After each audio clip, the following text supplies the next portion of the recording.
Emotional plus پہ قابو کر کے عوام کو اپنے ساتھ اٹیچ کر لیا. دوسرا ہمارے پاس ہے تیسرا پوائنٹ نیٹ ہے. اسے آپ کوئی بہت سے لوگ ہیں جو اس سے ایگری نہیں کریں گے. Unequal minds people can't select enough credibility. اب ان ایکول مائنڈس کا مطلب ہے کہ میرے پاس میرا ایک ملک ہے، اس میں 30 لاکھ لوگ ہیں. اب ان 30 لاکھ میں موسٹلی یہ ہو سکتا ہے کہ جتنی ہماری جو کریڈیبلٹی ہے یا جو ہمارے پاس ایجوکیشن ہے ہمارے ایریاز میں میکسیمم ہوگا تو 50,000 ایسے لوگ ہوں گے جن کو اس ملک کے ہر حالات کا پتہ ہے، اس کو ملک کی کریڈیبلٹی کا پتہ ہے، اسے پتہ ہے کہ کس طرح کے لوگ کو سلیکٹ کرے گا تو وہ کس طرح اس ملک کو لے کے چلیں گے. ان کے پاس اتنا نالج ہے اس ملک کے ریلیشنز یا اس ملک کی کریڈیبلٹی کا. لیکن 29,50,000 ہمارے پاس ایسے لوگ ہوں گے کہ جن کو اس چیز کی ایجوکیشن یا نالج نہیں ہے. تو جب ووٹ وہ 29,50,000 ووٹ جب ان کے ہاتھ میں جائے گا، اور 50,000 لوگ جو ہیں وہ ایک کریڈیبل لوگ ہیں، ٹھیک ہے، وہ ایک ایسے لوگ انسان کو چوز کرنے کی کوشش کریں گے جو کریڈیبل ہے ملک کے لیے، فار ایگزامپل اے. لیکن جو 29,50,000 لوگ ہیں ان کو نہیں پتا ہے کہ اے کی کریڈیبلٹی کیا ہے اور اے کس طرح اس ملک کو لے کے چل سکتے ہیں، کیونکہ ان کے پاس اتنی اس چیز کو سمجھنے کے لیے ایجوکیشن ہی نہیں ہے. تو پھر وہ کیا کرے گا، پھر وہ ایک گڈ اسپیکر کی طرف جائے گا، ایک ایموشنل پلس کی طرف جائے گا. وہ 29,50,000 لوگ اس کی طرف جائیں گے کہ جس کو ایموشنلی پلس کے ساتھ وہ لوگ سلیکٹ کر سکیں، جس سے ان کی ایموشنز اٹیچ ہو جائیں. فار ایگزامپل وہ ایک اچھا گڈ اسپیکر ہے تو وہ 29,50,000 لوگوں میں سے ایک بڑا طبقہ اس اسپیکر کی طرف جائے گا. یا اس کے علاوہ اور چیز ہو سکتی ہے کہ وہ 29,50,000 لوگ جس پر اتنی ایجوکیشن نہیں ہے، وہ اپنا پرسنل بینیفٹ دیکھے گا ملک کے بینیفٹ کو پسے پردہ ڈال کے. فار ایگزامپل کہ وہ اس میں یہ فار ایگزامپل وہ جو دوسرا ہے ایک ویلتھی لیڈر ہے جو ملک چلانے کے حق میں نہیں ہے، اسے نہیں آتا، لیکن اس کے پاس ایک اچھی خاصی اماؤنٹ ہے، وہ ایک ویلتھی پرسن ہے، اس کو ایموشنل پلس آتی ہے، تو وہ پیسے دے کے 29 لاکھ میں سے 20 لاکھ بندہ خرید بھی سکتا ہے. اور وہ بندہ جو ہے کہ اس کے پاس اتنی ایجوکیشن یا مینٹیلٹی اس کے پاس نہیں ہے، تو وہ صرف اپنا اس وقت کا بینیفٹ دیکھے گا کہ میرے پاس مجھے آج 2,000 روپے مل رہے ہیں، تو میں آج اپنا آج کا بینیفٹ دیکھوں، مجھے کل کے بینیفٹ سے مجھے ملک کے لیے کوئی سروکار نہیں. یہ اس انسان کی غلطی نہیں ہے کیونکہ اس کے پاس اتنی ایجوکیشن ہی نہیں ہے، اسے وہ ایجوکیشن دی ہی نہیں گئی. وہ اس طرح سے سوچ سکے کہ میرا جو 5 سال ہے ملک، میرا 2,000 جو ہے یہ ملک کے 5 سال سے زیادہ قیمتی نہیں. اس لیے جو people can't select enough credibility, جو سارے کے سارے پیپلز ہیں یہ انف کریڈیبلٹی سلیکٹ نہیں کر سکتے. اب اس چیز کا حل کیا ہے کہ کوئی بھی ملک ہے اس میں ایکول مائنڈس نہیں آ سکتے. یہ ایک انسان کی کریڈیبلٹی، انسان کا فیوچر ہے، انسان کی بنو کی ایک تاریخ ہے، کبھی بھی ایکول مائنڈس نہیں ہوں گے، ہمیشہ ان ایکول مائنڈس ہوں گے. تو اس چیز کے لیے، اس چیز کو کور اپ کرنے کے لیے ڈیموکریسی جو ہے وہ ایک پراپر وے نہیں ہے. اس کے لیے ہمیں کوئی اچھا ریسپروکل اور اچھا سسٹم لے کے آنا چاہیے. اس کے بعد کمپرومائز بائی ویل، جس طرح میں نے پہلے ذکر کیا، جو امیر انسان ہے وہ ان 20 لاکھ کو خرید کے کچھ نہ کچھ بھی اپنے طرح کے لیڈر، اپنی حکومت 5 سال کے لیے، 10 سال کے لیے، 15 سال کے لیے کور اپ کر سکتا ہے. ٹھیک ہے، تو اب اس کے ہمارے پاس فار ایگزامپل اگر ہم اکنامیکل وے میں بات کریں تو آج بھی ہم دیکھیں تو وہ کنٹریز زیادہ ورکیبل یا ترقی کر رہی ہیں جن کے پاس جہاں بھی ڈیموکریسی نہیں ہے. For example China is a great example, جہاں پہ ڈیموکریسی نہیں ہے وہاں پہ سنگل پارٹی سسٹم ہے، اور جو ایک پارٹی ہے وہ خود کو اس طرح سلیکٹ کر رہی ہے کہ اس نے ہی صرف سلیکٹ ہونا ہے. تو اس کی وجہ سے، لیکن جب وہ ان کے اندر جو سسٹم جو سے ایک بندے کے تھرو، ایک انسان کے تھرو ہی جا رہا ہے، تو وہاں پہ کوئی بھی کریڈیبل جو ایک پراپر جو سسٹمز ہیں وہ ہر 2 یا 3 سال کے بعد چینج نہیں ہو رہے، وہ پراپرلی ورک کر رہے ہیں. دوسرا ایک بہت پوائنٹ میں مس کر دیا کہ جو ہمارا ڈیموکریسی میں اس میں ٹائم ڈیوریشن بہت کم ہے، مطلب 3 سال ہے یا 5 سال ہے ایک انسان کا. 3 سے 5 سال جو سے کسی بھی انسان کے جو کسی بھی پروجیکٹس کے لیے کوئی بھی پروجیکٹ کے لیے بہت کم ہوتے ہیں. تو ہمارے اندر یہ بھی ہے جب بھی کسی نیو گورنمنٹ نے آنا ہے اس نے پچھلے کے پروجیکٹ کو ختم کر کے پھر اپنے اسٹارٹ کرنا ہے. اس میں میری یہ وائٹ از فالنگ اپارٹ. اگر ہم بات کریں ہسٹری ود ڈیموکریسی کہ ڈیموکریسیز میں اور ہسٹوریکل امپائرز میں کیا ڈفرینس تھے، کس طرح سے چل رہے تھے. ہیومن کی بات کریں تو ڈیموکریسی میں ہونا چاہیے protected individual rights and rule of law. ہر کسی کا انڈیویجول رائٹ سے رول آف لا سے پروٹیکٹڈ ہو، لیکن یہ بالکل اپلائی نہیں ہو رہا آج کل کی ڈیموکریسیز میں.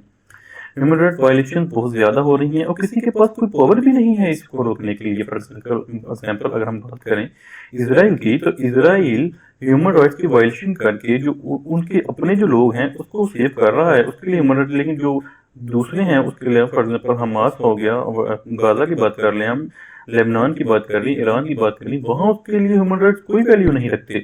تو جو ڈیموکریسیز ہے وہاں پہ ہیومن رائٹس کی وائلیشن کوئی نہیں. وہ جو لیڈر ہے، جو پاورفل آبجیکٹ ہے، وہ ہیومن رائٹس کے مطابق چلے گا اور اپنے طرف چلنا چاہے تو ٹھیک ہے، نہیں تو نہ بھی چلے تو ڈیموکریسی اس کا کچھ نہیں بگاڑ سکتی.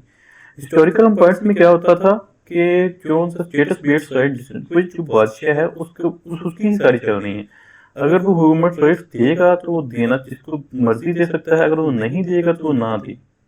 لیکن وہ اس یہاں پہ دونوں ہی فلاپ ہو جاتے ہیں کہ ہیومن رائٹس سب کو ملنے چاہیے. تو ہسٹوریکل امپائرس میں یہ ہے، لیکن وہ یہ ہے کہ جس کو ہیومن رائٹس دے گا اس کو وہ کمپلیٹلی دے گا، جس کو نہیں دے گا وہ اس کو نہیں دے گا. لیکن یہ ڈیموکریسی میں بندہ درمیان میں پہنچ جاتا ہے کہ 2 بندوں کو رہنے ہیں، 2 کو نہیں دینے، 3 کو دینے ہیں، 2 کو نہیں دینے. اگر ہم اکانومی کی بات کریں، جو امپائرس کی اکانومی تھی وہ آج کل کی ڈیموکریسی کی اکانومی سے بہت اچھی ورک کر رہی ہے. چائنیز ڈائنسٹیز کی بات کر لیں، ترکش امپائر کی بات کر لیں، تو اس کی جو اکانومیز تھیں ان کے پاس بہت زیادہ ویلتھ تھی، کیونکہ وہاں پہ جو پروجیکٹ سسٹم سے وہ ایک بندے کے ایک بادشاہ کے ہی انڈر ہونے ہیں. اس لیے اس کو اپنی ساری زندگی اس نے ان کو کور اپ کرتے ہوئے گزارنی ہے. تو اس کے علاوہ وہاں پہ وارز کے ساتھ کنکویسٹ تھی، وہ کنکویسٹ بہت سا پیسہ دے کے جاتی تھی امپائرز کو. لیکن اگر ہم ماڈرن ڈیموکریسی میں بات کریں تو ویل ڈسٹریبیوٹ تو کر رہے ہیں، لیکن ویل ڈسٹریبیوشن بھی کمپلیٹلی ویل ڈسٹریبیوشن نہیں ہو رہی. امیر کے پاس زیادہ پیسہ جا رہا ہے، غریب کے پاس کچھ نہیں آ رہا. جو ایک ریجن بن گیا ہوا ہے، غریب سے غریب تر ہوتا جا رہا ہے، امیر سے امیر تر ہوتا جا رہا ہے. اسٹیبلٹی کی بات کریں، پیسفل ٹرانزیشن وایا انسٹیٹیوشن اور روٹس، جو ٹرانزیشنز تھیں ایک روٹس اس کے بعد پیسفل ٹرانزیشنز ہوتی ہیں. لیکن اب ڈیموکریسی میں بھی یہ پیسفل ٹرانزیشن نہیں رہیں. جو جس نے بھی جانا ہے اس نے پچھلے والے پہ اس طرح کی الزام تراشی کرنی ہے کہ عوام بھی کنفیوز ہو رہی ہے کہ میں نے پچھلے پہ جانے دینا ہے، یہ پچھلا اگلا اس کے ورسٹ آ رہا ہے. اب ہمارے پاس چوائس بھی نہیں ہے کہ اس سے زیادہ چوز کرنے کی، کیونکہ وہ اپنے پرسنل بینیفٹس دیکھ رہے ہیں. تو اس چیز کو کور اپ کرنے کے لیے long term peace broken by succession war سے لانگ ٹرم پیس تو بروک ہوتا تھا، لیکن جب پیس کے بعد نیکسٹ بادشاہ آتا تھا تو اس کے پاس بھی ایک ٹرینیور تھا، کم از کم 20 سے 30 سال اس میں رہنا ہے. تب تک وہ آلموسٹ ایک پیس یا وار جو بھی ہے وہ ایک پیس کا. کرائسس مینجمنٹ کی اگر ہم بات کریں تو کرائسس مینجمنٹ میں constant space love but legitimate. تو جو ڈیموکریسیز ہیں اس میں بہت نیچے سبجیکٹ آ جاتے ہیں کہ ہم پہلے اس سے پرمیشن لینی ہے، پھر اس سے لینی ہے، پھر اس سے لینی ہے، پھر اس سے لینی ہے. اس یوز کو کور کرنے کے لیے کرائسس اسموتھ مینجمنٹ جو ہے یہ بہت سلو ہو جاتی ہے. لیکن اگر ہم امپائرس کی بات کریں تو ریپڈ موبلائزیشن، اس میں جو بھی ایک انسان کے پاس سارا اختیار ہوتا تھا وہ اس کو ریپڈ موبلائز کر سکتا تھا. میں یہ کہہ رہا ہوں کہ ہسٹوریکل امپائرس میں جو ہے امپائرس تھے یا بادشاہت تھی، اس میں کچھ بھی نہیں، مطلب اس کے اندر کوئی یہ نہیں تھی کہ وہ جو امپائرز ہیں، بادشاہت ہے وہ پرفیکٹ تھی اچھی. لیکن ڈیموکریسیز بھی موسٹلی اسی طرز پہ چل رہی ہیں. ڈیموکریسیز اس سے کم ہیں، اس سے زیادہ جو سی ہیں جسے ہم کرپٹڈ کہہ سکتے ہیں، اس میں فلاز زیادہ ہیں ہسٹوریکل امپائرس کی نسبت یا امپائرس کے ریلیٹڈ. تو اس چیز کا مطلب ہمارا فیوچر ڈیموکریسی بھی نہیں ہو سکتا. تو اس کے لیے ہمارے پاس اگر ہم فیوچر کی بات کریں تو اس میں ویسے تو اگر ہم بات کریں تو ایک اسلام کی بات کرتے ہیں، جو اسلام نے ایک توپر دیا خلافت والا. اس کے اندر یہ ہے کہ ہم نے جو بھی آپ نے چوز کرنا ہے ایک لیڈر، وہ ایک کمینہ ہوگی، وہ فلی اسلام ڈریون کمینہ ہوگی، جس نے آپشن میں سب سے پرفیکٹ چوز کرنا ہے. وہ اس کے اندر ساری کی ساری عوام یا قوم نے اپنا لیڈر چوز نہیں کرنا. تو یہ کہ ایک پرفیکٹ، اس سے ہم ایک چیز لے سکتے ہیں کہ ایک کمینہ ہو، پرفیکٹ ہو، لیکن وہ کمپرومائز نہ ہو. کیونکہ اگر وہ کمپرومائز ہو گئے تو پھر وہ بھی اس طرح کا چوز کریں گے، ایک طرح وہ چوز کرے. اور دوسرا انصاف اور جو ہے یہ ضرور آنا چاہیے. تو اس چیز کو کور کرنے کے لیے ہمیں خلافت سے کچھ چیزیں لینی چاہیے، بادشاہت سے کچھ چیزیں لینی چاہیے، ڈیموکریسی سے بھی کچھ چیزیں لیں گے. ایک اس طرح کے نیو ایولیوشن فیوچر سسٹم بنانا چاہیے کہ جس میں ان چیزوں کی جو جگہ ہے وہ وہ کم سے کم ہو. ٹھیک ہو گیا. تو یہ تھی آج کی ہماری جو سے ہے جیسے پروجیکٹ جسے ہم کہہ سکتے ہیں. تو نیکسٹ جو سے ہے ہم بات کریں گے جو کسی اور ٹاپک پہ. وہ موسٹلی ہمارے پاس یہی ٹاپک ہوگا کہ جو نیچرل سویلائزیشنز ہیں وہ اور آرٹیفیشیل سویلائزیشنز ان پہ کیا ڈفرینس ہے. وہ کس طرح نیچرل سویلائزیشن خود کو کور اپ کر کے اٹھاتی ہیں لیکن جو آرٹیفیشیل سویلائزیشن ہے وہ جب گرتی ہیں تو گر جاتی ہیں. Wait for my next video. Thank you.